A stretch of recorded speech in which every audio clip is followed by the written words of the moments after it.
IAS संतोष वर्मा जी ने एक statement दिया है कि जब तक कोई ब्राह्मण उनकी बेटी के लिए अपनी बेटी दान न कर दे तब तक आरक्षण जारी रहना चाहिए। सबसे पहले तो मैं समाज को बता दूं कि कोई भी बड़ा छोटा जाति से नहीं होता बल्कि अपने कर्म से होता है। कोई भी बड़ा छोटा अपनी शिक्षा से हो सकता है, अपने व्यवहार से हो सकता है, अपने ज्ञान से हो सकता है,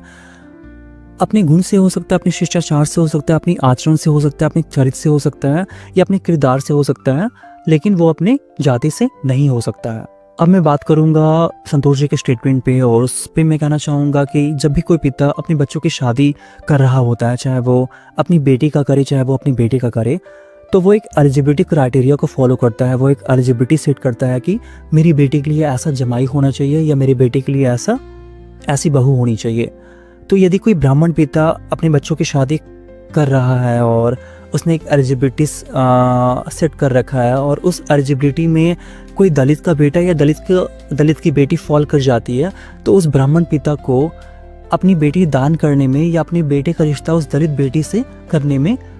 कोई समस्या नहीं होनी चाहिए, कोई संकोच नहीं होना चाहिए। और ठीक उसी तरह यदि कोई दलित पिता अपने बच्चों की शादी कर रहा हो और उसने एक एलिजिबिलिटी सेट कर रखा हो और उस एलिजिबिलिटी में यदि कोई ब्राह्मण का बेटा या बेटी फॉल नहीं करती हो, तो उस दलित पिता को इस बात का थोड़ा भी मोह नहीं होना चाहिए कि वो ब्राह्मण है या ब्राह्मण की बेटी है या ब्राह्मण का बेटा है। उस दलित पिता को उन सारी चीज़ों के साथ खड़े रहना चाहिए जो चीज़ उसे अपनी बेटी के लिए चाहिए या अपनी बेटी के लिए चाहिए। मैं ये बात इसलिए कह रहा हूँ क्योंकि बहुत लोग कई बार उच्च जाति, उच्च कुल ब्राह्मण जैसे चीज़ों से इन्फ्लुएंस्ड हो जाते हैं या कई बार समाज उन्हें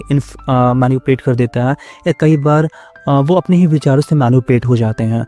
और यदि ब्राह्मण इतना बड़ा ही होता तो प्रत्येक वर्ष रावण के पुतले फूके नहीं जाते। तो ये समाज महाभारत और रामायण से बहुत सारी चीज़ें सीख सकता है। वो भगवान राम और शबरी की बेर वाली कहानी से सीख सकता है। वो भगवान राम और निषाद राज की दोस्ती से सीख सकता है। वो वाल्मीकि, विदुर, एकलव्य और कर्ण जैसे लोगों से सीख सकता है जो कभी उच्च कुल से नहीं थे, जो कभी ब्राह्मण नहीं थे, बल्कि ये उनका कर्म ही था जो उन्हें आज जिंदा रख रखा है, जो उन्हें आज इतना बड़ा बना रखा है।